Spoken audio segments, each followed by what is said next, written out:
How do you respond when your loved one with dementia says, "I want to go home," when they're already home? If you've ever tried responding by telling them that they're already home, you probably found that they got more anxious, upset, resisted your explanation, and maybe even started to pack their bags to leave. Hi, my name is Natalie Edmonds. I'm a board-certified geropsychologist, and this is Careblazers TV. Welcome. Before we get started, I want to let you know that my care course opens for enrollment starting today, and it's open for 7 days. This is the last time to join my program this year. It's the last time to join my program at this price, and it's the perfect timing with the stress of the holidays right around the corner. Click the link in the description before November 14th to make sure you get in before the deadline. Whenever somebody with dementia says they want to go home, and they are in fact already at the home that they're living in, whether it's a home or a memory care facility, they are usually referring to a home from their younger years. Typically, it's a home that they grew up in, and they don't recognize wherever they're living currently as that home.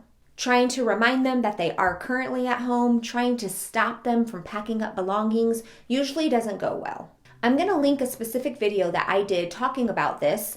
I recorded it about 3 years ago. I'm going to link it to this video, but today I want to share some specific examples of how you can respond if you're in this situation right now. First, Careblazer, validate what they are saying.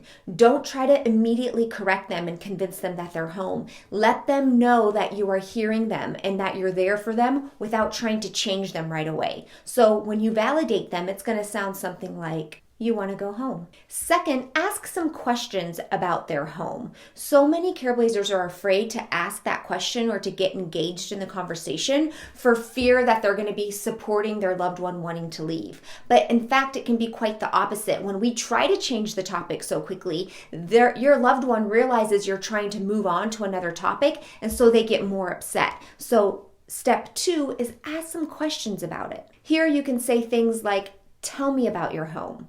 Who lives in your home? What do you like most about your home?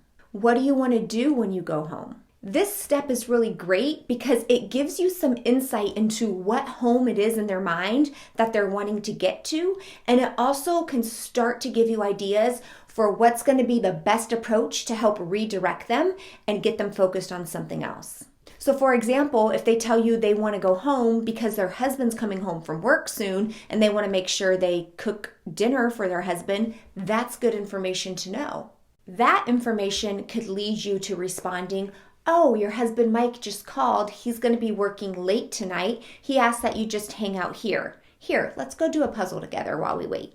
If instead your loved one said they need to get back home because they loved their beautiful garden and they want to get back to their garden, that's good information to know, and that could lead you to responding with questions about how they got their garden to grow. What's their favorite thing to grow in the garden? Where did they learn to garden? And then from that conversation, it just might lead you to redirecting the conversation to fruits or vegetables or flowers you might have around the home, you might have in your refrigerator, or pictures you can pull up online to go and down memory lane and talk about some of those flowers or fruits or vegetables. You could also ask them if they could give you some pointers or tips on how to grow a garden, that you've always wanted to do it, but you don't really have a green thumb. Again, here you're listening to what they have to say, you're opening up a conversation, you're starting to redirect the conversation, and even though it started with them saying they wanted to get back to their home with the garden, now you're on a conversation of just gardening and fruits and flowers and vegetables and wherever else that conversation goes. You don't even necessarily have to go back and close the loop that they're wanting to go back home. You can also take a simple approach, and when they say, "I want to go home," you can say, "Okay, let's get dressed first," or "Let's put on some clean clothes first." And then from there, as you're engaging in that activity and they're doing the thing, you can then find an opportunity to redirect. Perhaps you can say, "Oh, I just made a pot of coffee. Let's have a cup of coffee before we go." Or, "I just brewed some tea. Let's sit down and have some tea before we go." Notice how you're not saying no and you're not correcting them right away. I think this is a really big block for a lot of Careblazers because it's like, well, they just asked a question. I need to answer it. Or they want to do something that's impossible to do. But whenever we can avoid outright saying the word no, it can really go far. And you basically are saying no by not giving them and taking them to the thing that they want, which is in many cases totally impossible and unrealistic, but you're still acknowledging what they're saying, you're validating what they're saying, and then you're just suggesting something else.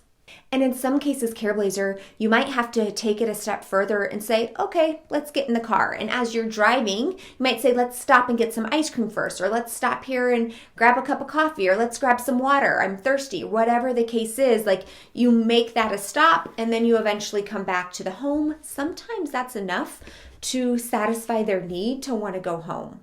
Again, a couple years ago, I did a video on this topic where I talked about how after you find out what home it is that they're wanting to get to, how you can take aspects of that home and bring it to your home. So for example, if they really loved gardening, how could you take aspects of gardening and bring it to your home so that they start to associate positive memories and activities within your home as well?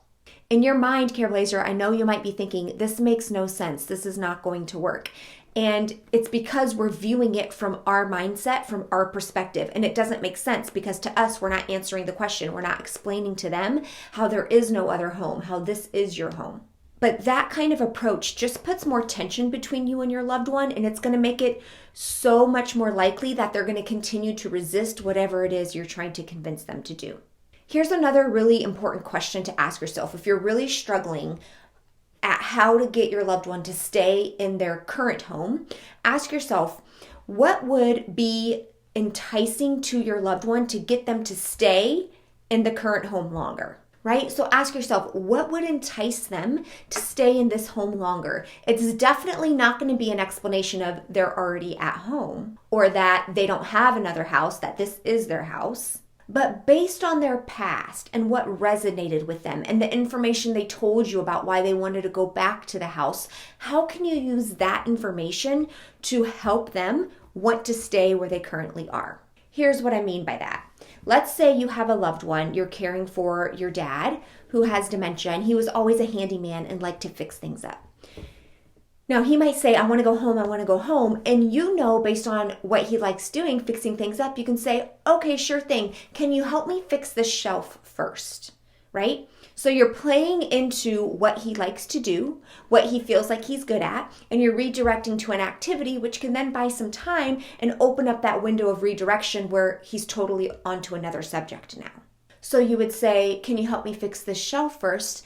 And then you might grab his arm, you might smile, you might put your hand on his arm while you walk to the shelf. You might say, oh my gosh, thank you so much. You always know how to do these things. I'm so horrible at them. I don't know where I would be without you. And then you can walk over to the shelf. And Careblazer, you don't actually need any help with the shelf. You could just look at the shelf and say, what do you think? Did I put that on correctly? Does it look level? It looked a little bit off to me. What are your thoughts? You can also just say, here, can you hold this from the shelf right now? I wanted to take a look. It didn't look quite sturdy to me. So you're not even having him like do anything with the shelf. You might just be like taking a light decoration off the shelf and having him hold it and say, can you hold this? Step back. What do you think? Does it? And then you might take it back and say, does it look better here or does it look better here? Again, Careblazer, that's just a silly example of how you could entice your loved one to stay without saying you're trying to get him to stay, without saying he can't go home, but you're redirecting his attention into something that he would find interesting or something he would find helpful to engage in. As another example, let's say you're caring for your wife who was always somebody who made dinner for her kids after school. And in her memory, you know, based on the house she thinks that she's living in, her memory is at some point where her adult grown children are probably school aged, right? That's what it is. When they're wanting to go home, it's a home from their younger years. That's giving you an idea of where in their memory they're at. And so at that point, when your loved one is living in whatever that house is, you got to think, who was around? What were her loved ones doing? How was she spending her day? So if you're caring for your wife, who is in the home that you two spent your early years of marriage together, you know she was always preparing dinner for the family and was getting dinner for when the kids came home from school. So you could say something like, oh, the kids are having dinner at their friend's house tonight. I was thinking we could have lasagna. You always make the best lasagna. Can you help me? And then go to the kitchen and start making dinner, right? Again, you're not mentioning anything about getting back to the house. You're not mentioning how they don't belong in that house. You're not mentioning how that house belongs to somebody else. You're just, what would entice them? What would make sense to them based on where you think they are in their memory? This is why it's so important to get to know a little bit about the house they want to get back to, because it helps you develop a personalized response to help get them to stay.